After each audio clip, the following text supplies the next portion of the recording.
Welcome to Living in Connection, where we explore the nature of physical and non-physical reality and what that means in your life.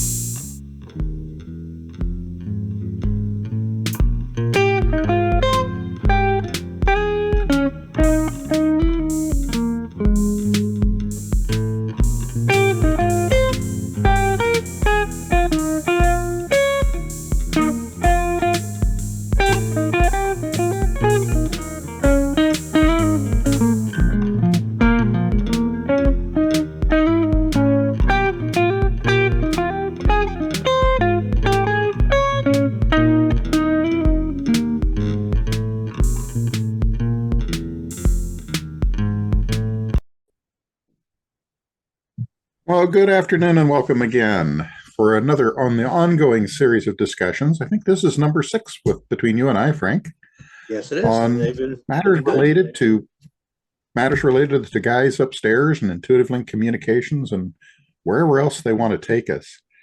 The thing I was thinking about today that we might wander into is the idea that people have that life should always have goals about the things we desire and want, and that those will lead us to the right outcome in life.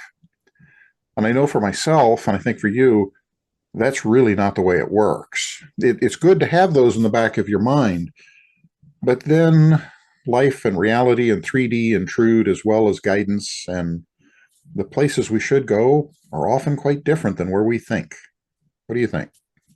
I think yes, all to all of that, but even as you describe it, I'm thinking, and it isn't even that simple because we have this idea about what we should do. Well, where did that idea come from? We think it's our own bright idea, but sometimes we're born with it.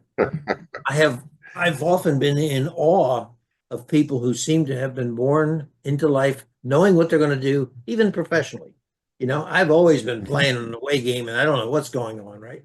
But some people just instinctively seem to know what they're here to do, where they're, as they say, follow your bliss, where the bliss is going to be located, and they pursue it, you know. I don't think that's nearly as straightforward as it looks. I think that's a gift of providence or something, or maybe a curse, or maybe both.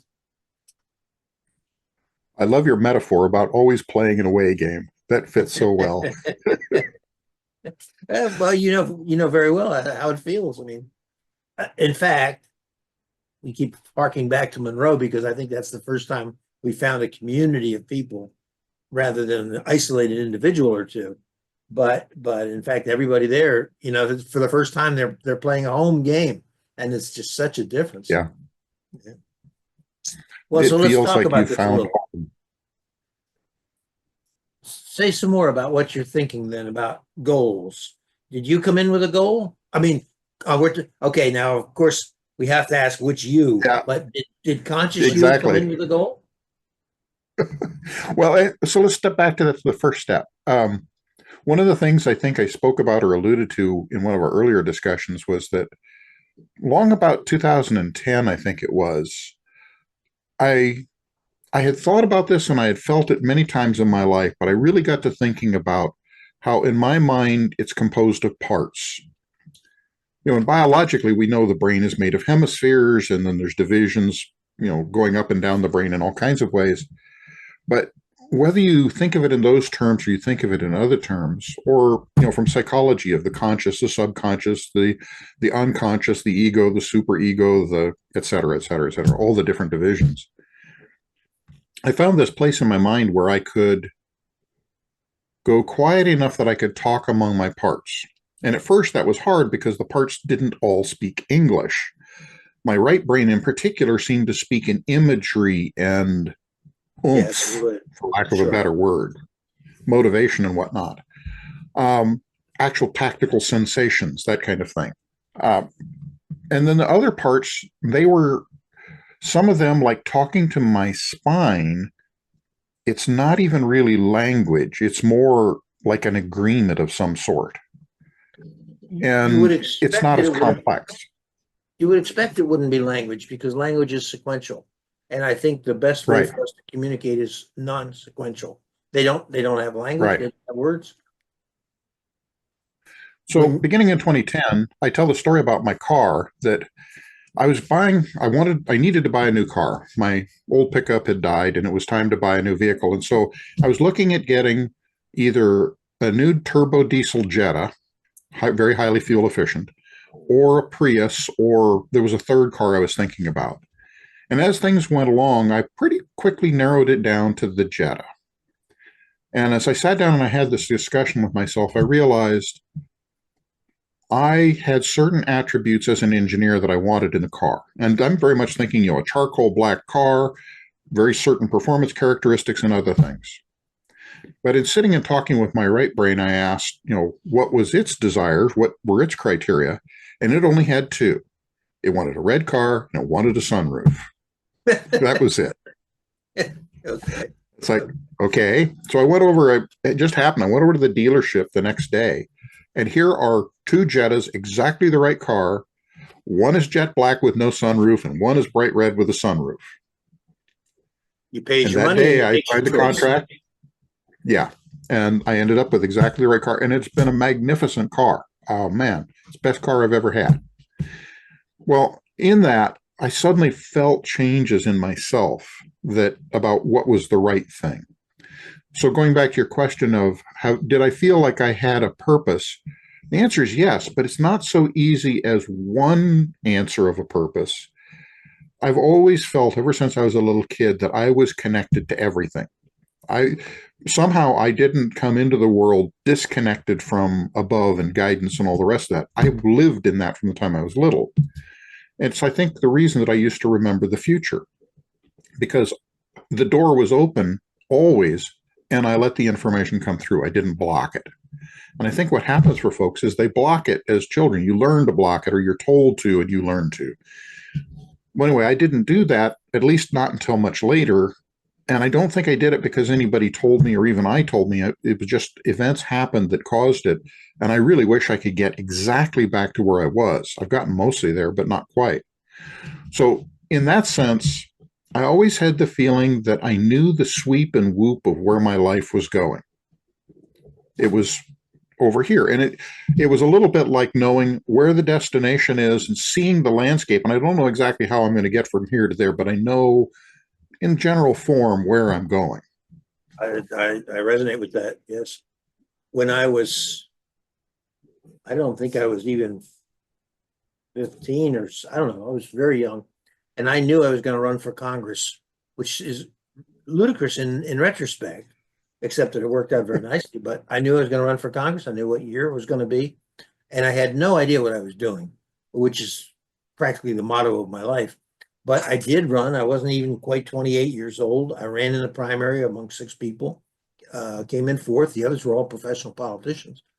And the one who won hired me as part of his staff. And everything opened up from there, so that what was really a ridiculous idea was almost a faded idea, And I don't really think it was particularly my idea, although at the time I did, of course. But it was like, as you say, there's a destination over there. I don't know how I'm going to get there. So I didn't know what I was doing. It was almost like I was putting in time between now, whenever now was, and 1974 when I could run for office. And that didn't come free. I mean, that had its difficulties too. I lost a good deal of my young life waiting, if you can see that, Right. And occasionally, once in a while, something else has happened, and it has been, okay, this is what's going to happen. When is it going to happen? Then you get to the point where maybe nothing's ever going to happen. You probably have never reached that point, but I had reached it.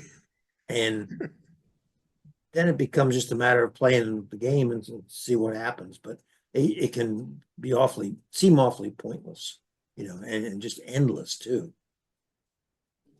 I see that in all kinds of people. And I think the thing that changed for me is perhaps it came from my parents, both my mom and my dad, especially my dad. Perhaps it came from this connection to guidance that I had from the time I'm small. But I always ended up seeing the world. And it always left me curious about why, how, what's that? And constantly exploring the world. And, anything from, I remember Oh, I'd been working for the state about a decade or so, and I went to lunch with some coworkers. And as we're walking down the street, I came to a dead stop, absolutely mesmerized at a dandelion growing at a crack in the concrete in the sidewalk. They didn't even There it notice. is, just doing its thing, absolutely having a glorious day all by itself in this crack in the sidewalk where nobody else thought it should be. And things like that would strike me every now and again. Or other things. It's like I had a call one day where at the state agency, it was funny. For our agency, if they had a weird call came in, the general rule was send it to me.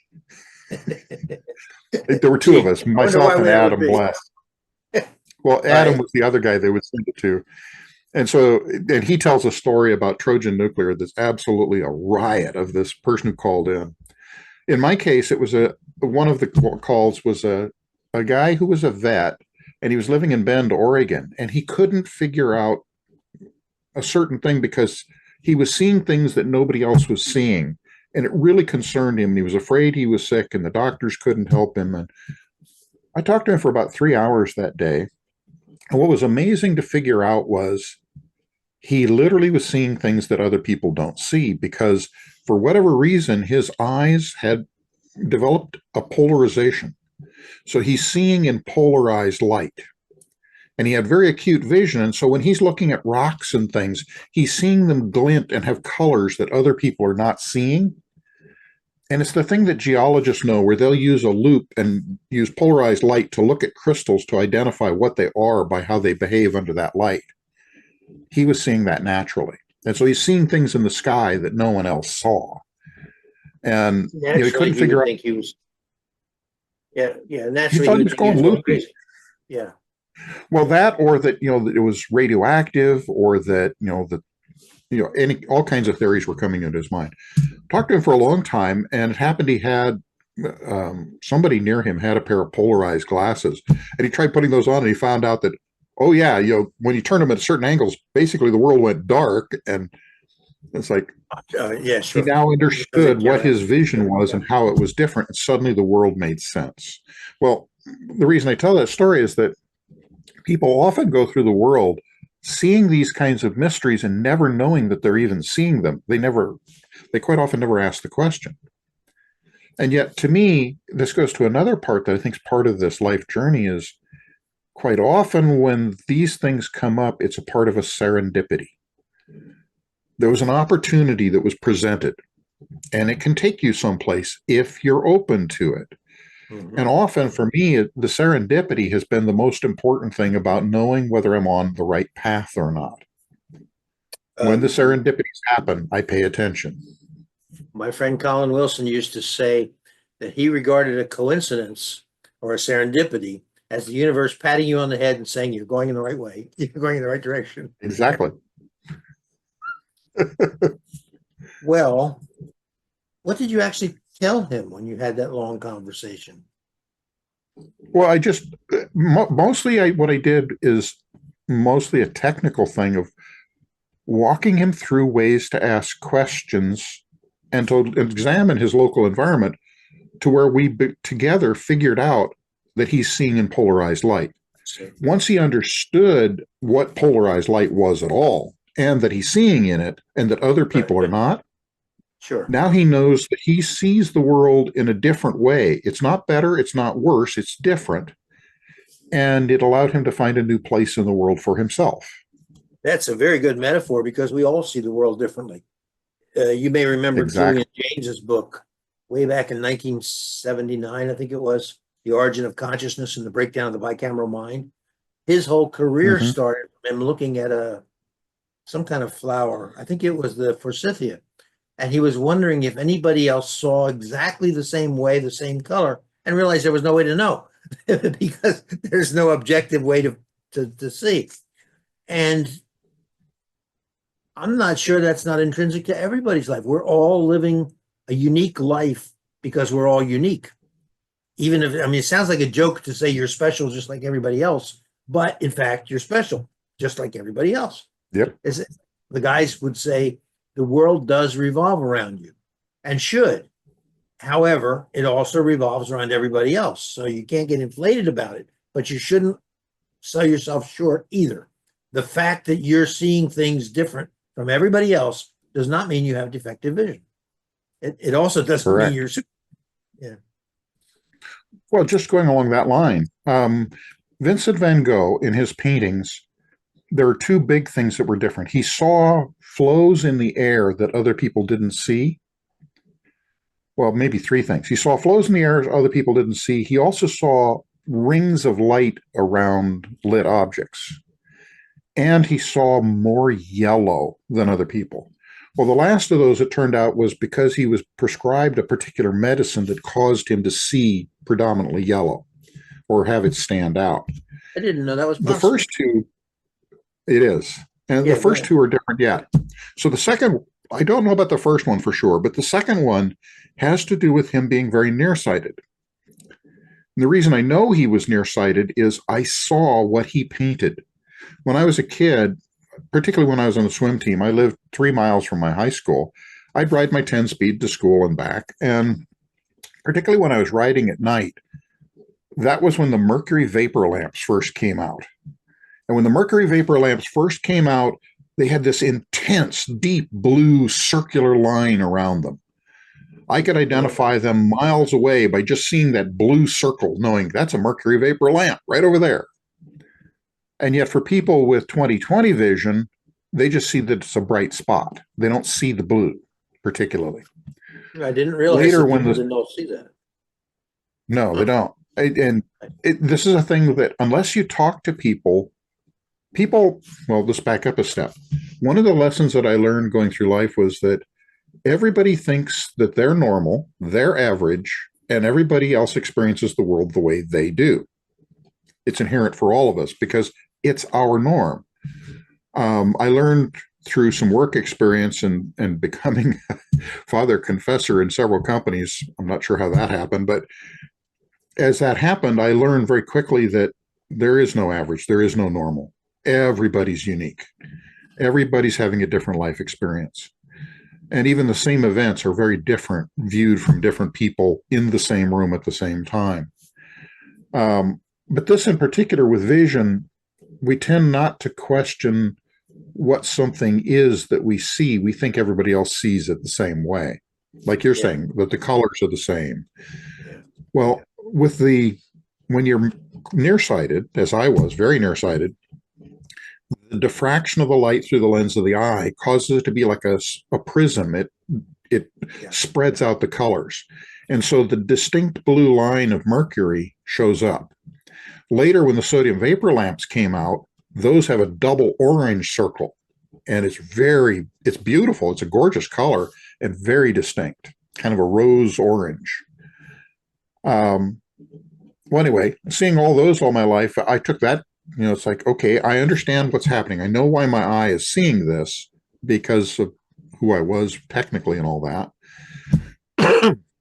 And then when I'm starting to look at art and things, I'm seeing Van Gogh and I'm seeing what he's painting. And it's like, oh, yeah, he's nearsighted. I can see that.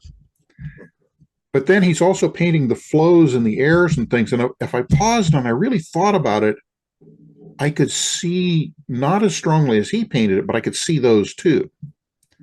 And I'm not sure exactly what aspect of vision that involves, but he's literally seeing the massive flow of air in the sky through the way that the light is being moved. I'm not positive that it has to do so much with the eyes, more I suspect with the brain. I remember as a kid, I hadn't thought about this in a long, long time. Used to sit on our side yard, lie on the ground, and look up at the clouds and the blue sky and all, back in the days when we had clouds and blue sky and plenty of time. And if you were looking carefully, distinctions would emerge that otherwise you sort of mentally just said, well, that's blue, or that's a cloud and the cloud is gray or silver or whatever it is. But the closer you looked at it, the more you realize, no, it's a whole series of discrete images or different tones. I don't know, put it however you want. It's a matter of paying attention to it. You're talking about the starry sky, I'm sure, with Van Gogh. Yes. Well, there's two paintings named The Starry Sky, and yes to both of them. I didn't realize there were two. Yeah. Well, maybe they're not exactly named The Starry Sky. One of them is the one you're thinking of that has a mountain peak and the swirling and whatnot. The other one is the painting of the ocean with the lights reflecting off the water and the boat in the near field with the couple standing by it. I see it. No, I'm not familiar with that one. The other one is the one I was thinking of. Yeah, well, I love the second one particularly, but both of them are great. I was just doing a quick look to see, and the particular thing that was happening for Van Gogh, among other things, is that he had a heart condition, and so they were prescribing him digitalis. And digitalis, it turns out, causes you to have this particular affinity, if you will, for yellow. It changes how you see. Okay. All right. Now let's back up here. We're getting far afield. What are we getting far afield from? What's the central nexus here? The path through life. Say that again. The path through life. Well, the path through life. Let's see what the guys have to say about this, if anything. It's well, again, keep going, but we're not there yet. It's perhaps to do with my old herds and outliers. You know, they're yes.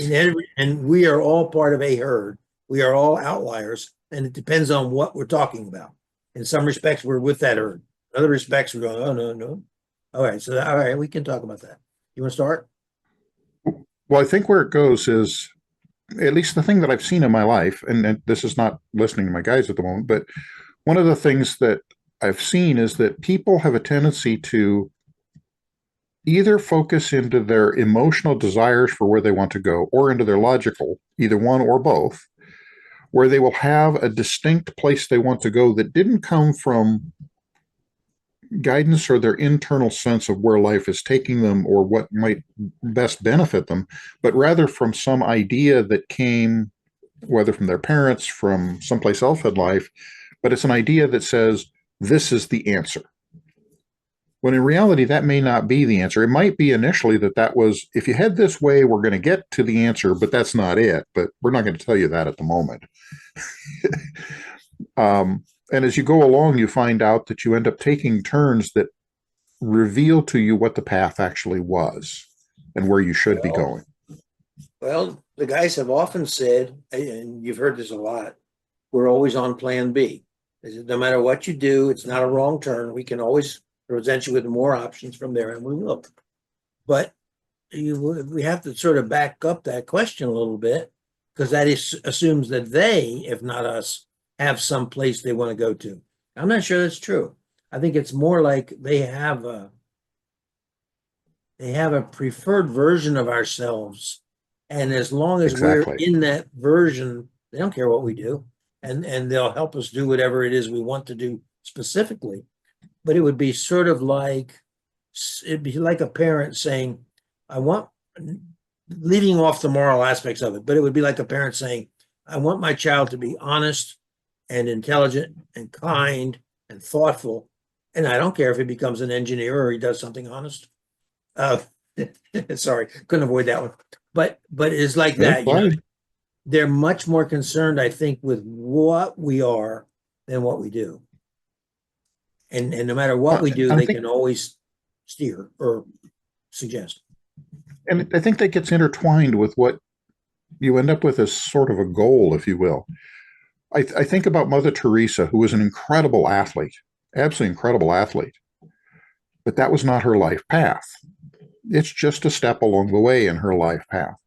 I think about Nelson Mandela and all the hardships he went through, but his place in life was revealed through all of the hardship and how he responded to it to end up having him become a great leader. For lots of people, that involves journeys that take you in unusual directions. As you're saying that, I'm realizing I'm making an assumption that is wrong. The assumption being, even though I wouldn't have said it consciously, the assumption being there is a thing we're here to do. But in fact, maybe I've got 60 different threads, each of which with an intent to do something if the circumstances happen to arise, or not quite an intent, but more like if this circumstance arises, they're likely to say, "Oh, good, we know about that. We can do this." And some of them may be even contradictory. Some of them might even undercut each other. But depending on the circumstances, different things come to fore. And I don't know that that's any different from the guy saying we're always on plan B. It's always who's ever at bat will pitch, or maybe life will pitch. I don't know. If you got beamed, that may be why. Well, but I think the idea that so many people end up with as they're growing up about fitting into a particular mold that was either their parents or society's, that the goal is the goal is to become wealthy, the goal is to become powerful, et cetera, to have the big house on the hill, to control others. That's not the goal. Very seldom, I think, is that the goal. The real goal is about becoming who you are. Yeah, and I don't think you can avoid that really. You can become an inferior version of who you could have been, but you're still going to be who you are. But I have never understood life really, and I don't understand the way most people experience life. It seems a little strange to me. And I'm sure you have no experience at all in seeing any of the world as strange.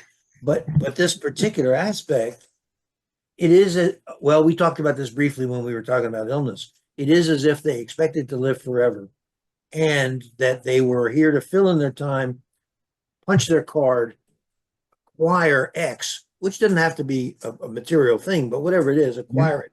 And you get the feeling that if you took away this artificial sense of this has to be done, or I want to accomplish this, they'd be sitting there gasping and going, what am I doing here? Which is not an unfamiliar sentiment. What am I doing here? So maybe the question is, why are we here? What's the purpose of our lives? That's a better question. I think that's what we ought to be. It took us this while to find it. They said we would find it. Let's actually also take a minute, Dirk. I think we're not quite aligned. Let's just take half a minute and align.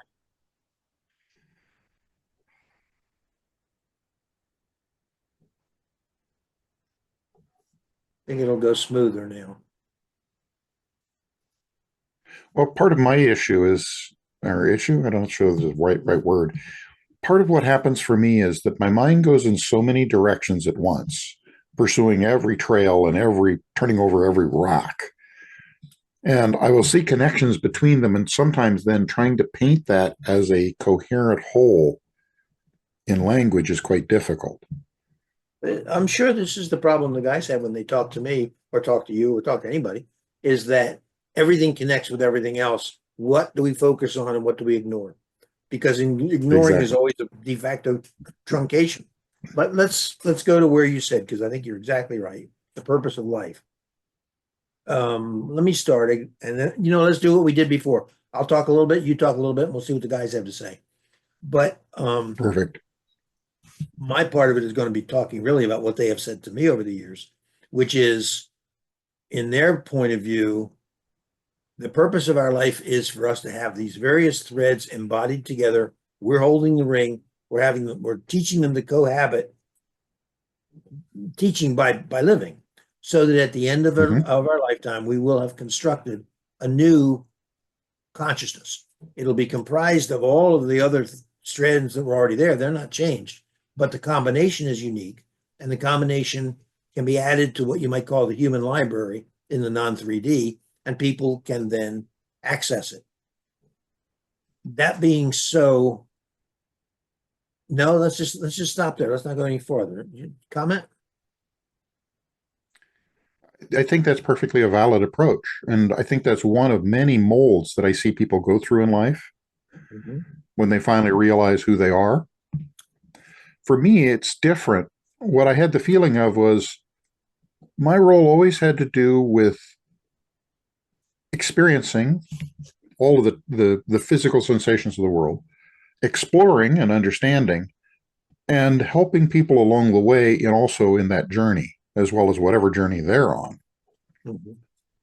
which has put me sometimes in the role of teacher, sometimes in the role of healer, sometimes in the role of observer, sometimes in the role of fascinated spectator. I'll bet because it you would have be to have an interesting. audience for some.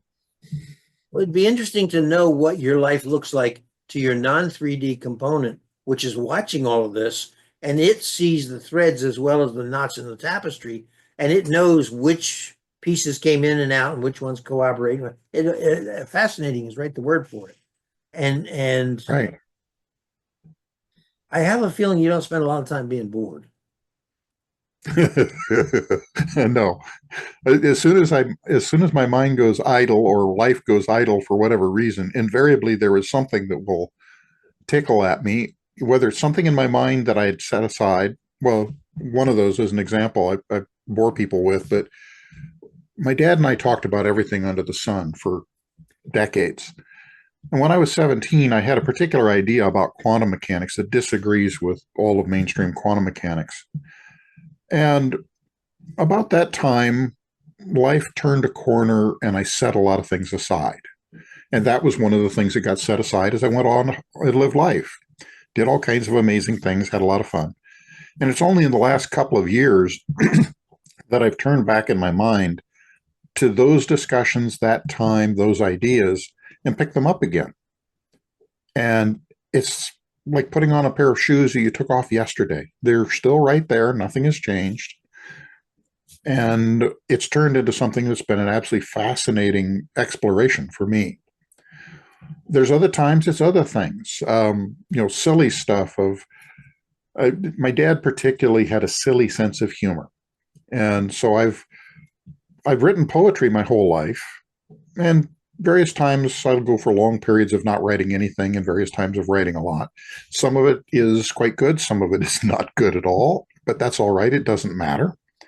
But in doing that, one of the things that comes up every now and again, I'll fall into the mode of my dad, where I remember the first poem that he ever said, which was indicative of his sense of humor, is it was, I think it's Longfellow who wrote it. How does it go? You're a poet and don't know it, but your feet show it. Longfellows, aren't they? Yeah, well, that wasn't really Longfellow, of course, but I understand, but it's a terrible poem. It's ridiculously silly, which was very much my dad. And so everything about that takes me back, not just to that, and it's not about that. It's about living in that moment and experience of how his world was and living his world. There's all kinds of things like that. I'm a little lost at this point. I have a feeling that even now we still haven't really gotten. If I were watching this, I would be scratching my head and saying, "All right, they're talking to each other. What are you talking about?" Conversation, but yeah, what is what's in it for me is what I would be asking. Well, let's bring it back to the beginning. My original question had to do with people in their lives' paths. And the idea that I have, and we need to talk to the guys about this, is that my idea that I think I've observed is that people have a tendency to decide on a path or to emote on one, that they want a particular thing, that becomes the central focus of where they go in life. They do have and along the way, and along the way, they're having all these other things that keep coming in that are trying to show them their actual path, where they'll quite often shunt that aside because that's not what they think they want. I don't think the guys agree with either one of us, at least what I'm getting now. Go for it. What I'm hearing is the sense of we don't care what anybody does, providing that the person making the decision is conscious and is not just being run by robots. The default in many cases will be people will do what is suggested to them by their robots pre-consciously, which means they've had no input in it. And this being so, there's very little growth that can be gotten out of that. That doesn't mean it's a total dead loss, but the way to grow is to be conscious where you are. And so it's as productive as anything else, but it's almost a mistake to talk about a path or even multiple paths or potential paths. It's more like you are walking across a field and nobody, including yourself, cares which particular steps you follow. Let's say you're aiming at the other end of the field. which in our case, we might say, well, that's when you die. But you're walking across the field, there is no path. You're making the path as you go along, and you're not making a path for anybody to follow you. You're not making a path because this is the only way you could have gone. You're doing it because you have to step and take another step. That's what 3D is all about. But if while you're doing that, you're allowing yourself to be programmed by what you call robots, being programmed by, call it mental habits that have become fixed, so that they define your world for you before you get a chance to say, no, that's not what I believe. They define your world in such a way that it seems obvious, seems incontrovertible.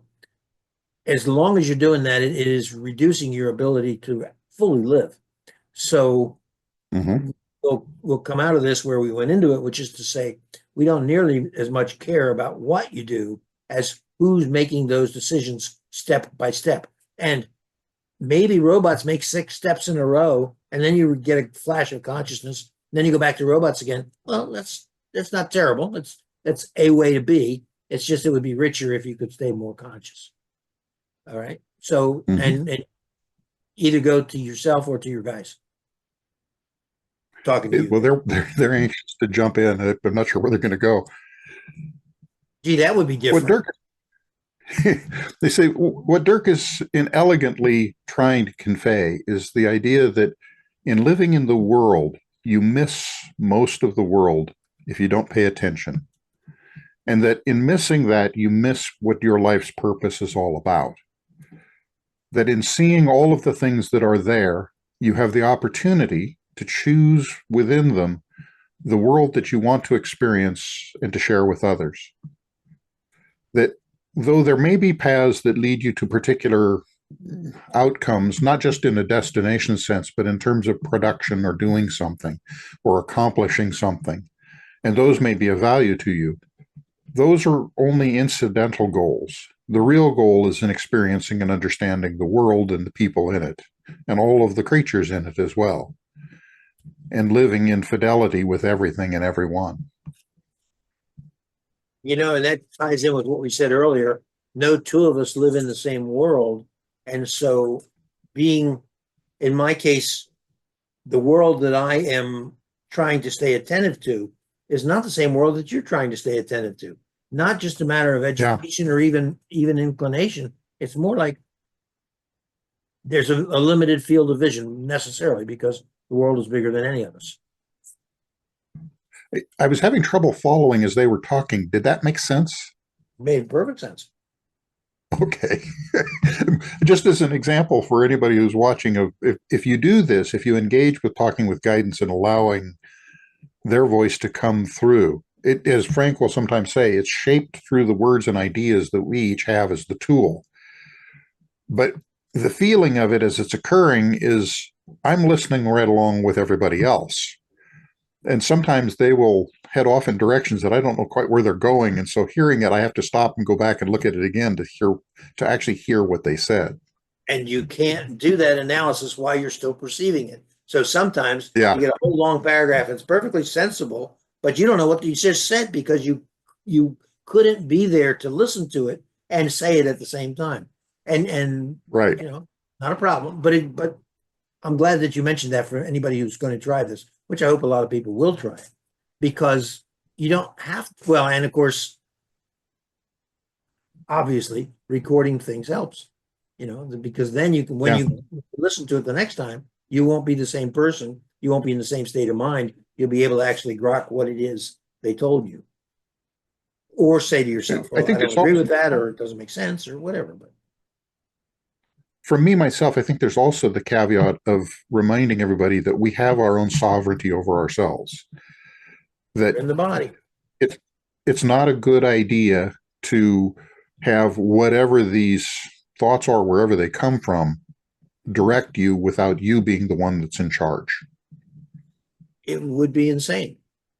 I know that people have an idea sometimes, if it's non-corporeal, it must be superior. And that's not the way it is. And besides, it wouldn't help. Even if the Archangel Gabriel is giving you dictation, if you're elsewhere in your mind, what are you going to get out of it? But I don't think the Archangel Gabriel is going to give you dictation. And if he does, I think you need to question and say, is this really the Archangel Gabriel, or is this some used car salesman up on in the non 3D? It's important to question it. Was that anyway? Yeah, well, you just went through the same thing we were just talking about of, wait a minute, did that make sense? Yes, exactly. Oh, and that's worth noticing too. It's not news to you, obviously. After you do this a while, the distinction that we have artificially made between me here in the present moment and the guys upstairs in our artificial breath, half the time you don't know who's talking. But in ordinary life, half the time you don't know who's talking. It's just you assume if you're saying it, it must be you, even if it surprises you. Exactly. Well, and that also gets to other ideas. One of them is the bicameral mind, the idea that with two hemispheres, we actually have two people in our head, sort of, and that Sort of, yes. they may not agree with each other and they have their own voice. But They whenever we see the world differently. And what happens then is whichever one is dominant at the moment in speaking, we have a thing where we know that we said it, therefore it's us. And so we take responsibility for everything we said, even though we may be two people speaking at the same time. Or more. Most of the time, I suppose it is the left brain talking, because talking is sequencing. Right. That's what it's best at. But it's true. Sometimes the Gestalt half, and obviously it's only somewhat true. It's not exactly true, but the Gestalt half, the right brain, doesn't do as well with words, but it might be all the more convincing in terms of certainty. This is the way the world is. I didn't hear anybody say it. I just know it. And here we are having to decide. Well, and a good example of this that I think people can relate to is driving. That if you go on long drives, I think almost everybody has the experience eventually of you're driving somewhere and you realize, I don't know how I got here. You've been busy thinking about things and doing whatever in your mind, and some part of you has been busy driving the car and paying absolute attention and doing meticulously well at it, and yet your conscious mind was not really present in the driving. Somebody told me many, many years ago, no idea who it was. He lives in California, in LA, actually. And he said he watched as he was driving, he was listening to the radio, he was thinking about something as well. There were layer after layer after layer, and he went through all these complicated physical maneuvers, changing lanes to get through the exit, which I gather in LA, you might have to start 30 miles ahead of time if you're going to be over on that lane at the right time. But he was watching as all this happened simultaneously, and he knew that he consciously, he ascribes it to himself, but he knows he can't really have been doing all of those things. It's too complicated. There's too many layers on the track, Well, and then that also goes back to our central theme about how we're living life, and if we have a goal, what that goal might be. When we have multiple aspects of ourselves that are involved, it's not such a simple idea as there is one goal. It can't be. And so it's a matter of finding community within yourself and agreement about what it is all of yourself wants. Well, as we're saying that, I'm hearing the closest we can come to a common goal as really values rather than specifics or skills or even emotional involvements with others. Any of those things, really the common, well, and this is what the guys have been telling us, kind of thing, that all these years, they said, you're here, you're embodying certain values and you're defending them and you're living them. And that doesn't mean your values are superior to somebody else's values, but they're yours. And therefore they're special to you. And part of the great experiment for you is, what will you do in the course of your life? Will you continue to expound just those values? Will you change them? Will you lose the track? Will you go back and forth? All of those things happen to us, of course. But values rather than how, it's hard. Well, it's either hard or it's very easy to describe your path as I want to be a good person. I want to be a compassionate person. I want to be a continual explorer.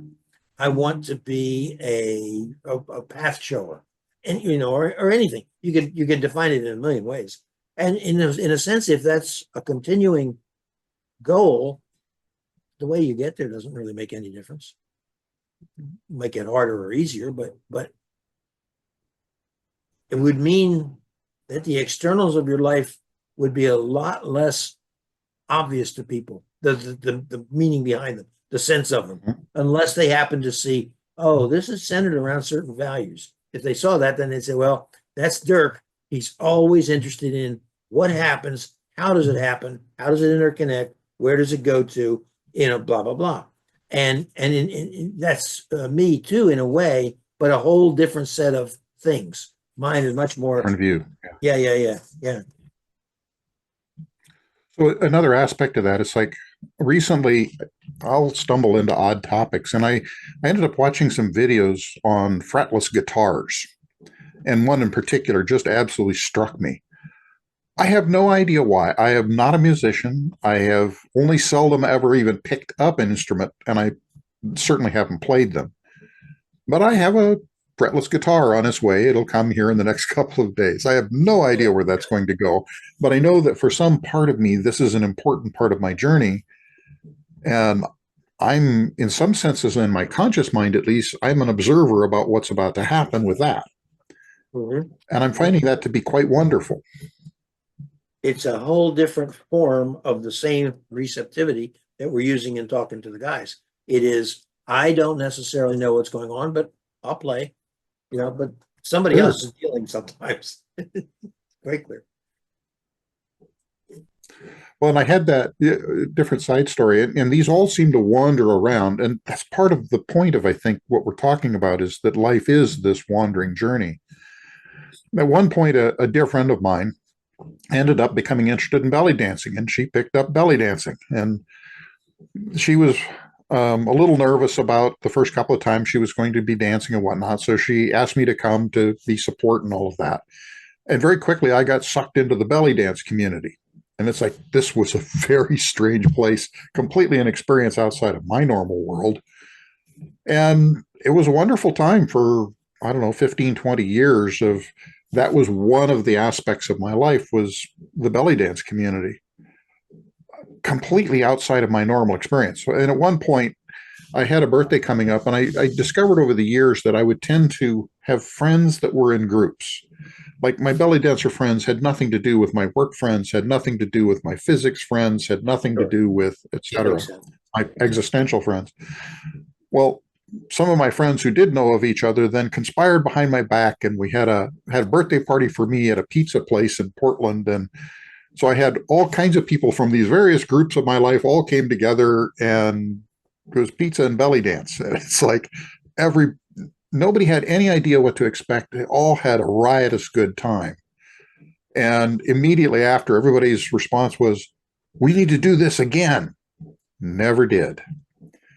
Everybody went back into their normal life, and that was all good. But for me, it was an interesting thing. Go ahead. I was just going to say, as I always do, I drawing an entirely different motto or motif out of it. That is a pretty good analogy to the way we live our lives in general. All of these various different communities coexisting, not necessarily aware of each other, sometimes becoming aware of each other. And it doesn't matter. You're the center of it. And you can't help being the center of it. It's your life. And that's where I was going to take it, is that for me, this felt glorious because it was all of my aspects all in one place at one time, where there wasn't anything left out. And going to where you were headed, I think, is it becomes a thing of seeing what all of your threads and strands are about all together, not as separate things, but as a unified whole. If indeed it is a unified whole, I can imagine you might have a collection that doesn't quite cohere, like the kind of program that doesn't come quite together, and that would be an experience in itself. Yep. Well, this is so the strangest. I was going to ask, where has this discussion taken us? I don't know. It's been the strangest experience. We've done, this is our, what, our sixth or seventh or something? This is number No, 6. Yeah. this is our sixth. And the other fives next to this one seem very coherent and very focused. And this one seems a little, and I'm not sure that it is as scattered as it sounds or as it feels, but it feels very scattered to me. I don't know. How do you feel? Well, I think what you just said is metaphor for what the discussion has been, starting from the beginning, that the idea that I started us off with is that people have a tendency to think that they have a particular path in life to a particular destination. And so it's very orderly, and all of these things are a part of it, and these other things are not a part of it, and this is the path. The reality is that life doesn't work like that, that it is all of these different aspects and influences that all come together, and that we end up choosing the journey as we go, and sometimes revealing what our actual maybe path, maybe goal, what the purpose is in our life is probably the bigger overarching thing. And in the process of it, it feels scattered, just as in some ways this discussion feels scattered up to this point. Does that make sense? Well, as you're talking, I got the sense that what we might think of instead of a path or instead of promise was, this isn't going to sound like a big reveal, but opportunities that our life presents us with continual opportunities. If you take it, it might work out, might not. If you miss it, you might have missed something, you might not. It doesn't matter. None of them are life or death decisions, but there's always opportunities. And I think that's what the guys mean when they say we're always on plan B. We'll always have new options for you. I can't imagine how you could let's think about this for a second. Could you wind up in a life where you had no options left? Seems like you'd always at least have the option of how you felt about what was going on. I think when people make choices that we would view as bad choices, they can trap themselves into a very narrow suite of things. But even then, as you say, there's always the opportunity to be in yourself and experience within yourself. And, in a religious sense, there is always redemption. It's always there available at any point. It occurs to me today was Hemingway's birthday. And Hemingway was an enormously talented and vital man. So much in the physical, so much in the intuitive, really a complete man. And yet he died of his own hand because he ran out of road. He on one hand, you could look at it and say, he did it to himself, and that's what you have to expect. On the other hand, you could say, equally true, more true perhaps, a series of physical concussions, physical ailments, and some maltreatment by his doctors, I think, led him from being this vital guy, like 220 pounds, 6'2", and he was a shrunken, like 150-pound guy who couldn't even remember. And they took away his memories with electroshock treatments so that, as a writer, his memories were what he needed. Well, I don't know whether that was a tragedy or not. It certainly looks like a tragedy. We don't know what he got out of. Well, let's say it's arguable, but I have now realized I've lost the entire point of what I was going to say. But I mentioned Hemingway's birthday because you said, that people could run out of road, really. You didn't put it that way, but it's what it amounts to. And even if you do, that's not necessarily, from the largest point of view, it's not necessarily a bad result. It's maybe not a result you would have wanted. It's experience. Well, and I kind of take it the other way, of akin to the movie that Jim Carrey had of Yes Man, where he ends up going to this conference, and the whole idea is to always say yes, and it's a con man up at the lead that's doing it, but he goes ahead and takes that thought, and the whole movie then is about him saying yes and doing things that are absolutely bizarre. And it turns out it all threads together in the end. It all becomes serendipity, that it all led to his life. Little things like learning to play guitar for no apparent reason, or to learn to speak Portuguese, or whatever it happened to be, that it all wove into the pattern that was supposed to be.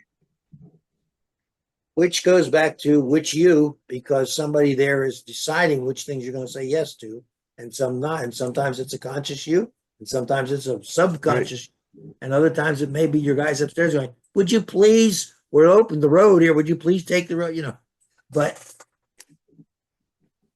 you can't look at it. I mean, I anyway can't look at it as I am one unified being. I'm always in charge. I always know what I'm doing. Oh. It doesn't. It may work that way for you. It didn't work that way for me. Well, that reminds me of my dad again. My dad was an instrumentation guy, and one of the things that he would run into is cases where he's got an industrial facility. There are graphic recorders and control instruments and whatnot, and they work in particular ways. And he would have operators in some of the plants that they were very earnest and desirous of doing the right thing, but they would diddle with the controls on these instruments that they're not supposed to touch. And it would cause the plants to go wildly out of control. And when they ran into a case like that, what they would do is they would take the instrument apart and they would cut the stem on the control things and have a little neural nut where they could control it internally. And then they put it back in so they could play with the knobs all they wanted. And it didn't do anything, but it made them feel good and the plants ran great. I hope you're not going to push this analogy too much. I'm not. That is not a great answer, but for particular problematic conditions where, for some reason the person is somebody, member of the family or something where they can't fire them or whatever, it was a solution to a problem in a really bizarre way that worked. Yeah, I'm thinking that I hope this doesn't apply to our lives in general. I don't think it does. A friend of mine used to say, the guys upstairs, he said, they let me hold the wheel. Well, I don't really think that's true. It's a funny way to put it, though. Oh, well. I think we should wrap this up, and it'll be interesting to watch and see if it made sense or not. If not. Indeed. Well, and for the folks watching, part of our idea with this one is to have a less guided discussion where we knew what the topic was and where we're going, and intentionally let it flow, which is what we did. I think we succeeded in that, but I don't know. Did we flow over the waterfall? I don't know. We'll have to see. All right. Well, it's always a pleasure, Doctor. Thank you again, and we'll continue next time. If you enjoyed this episode, please press like. Please press subscribe to stay informed of new episodes as they appear. We would love to hear from you in the comments section below, and we wish you the very best in connecting with your own guidance.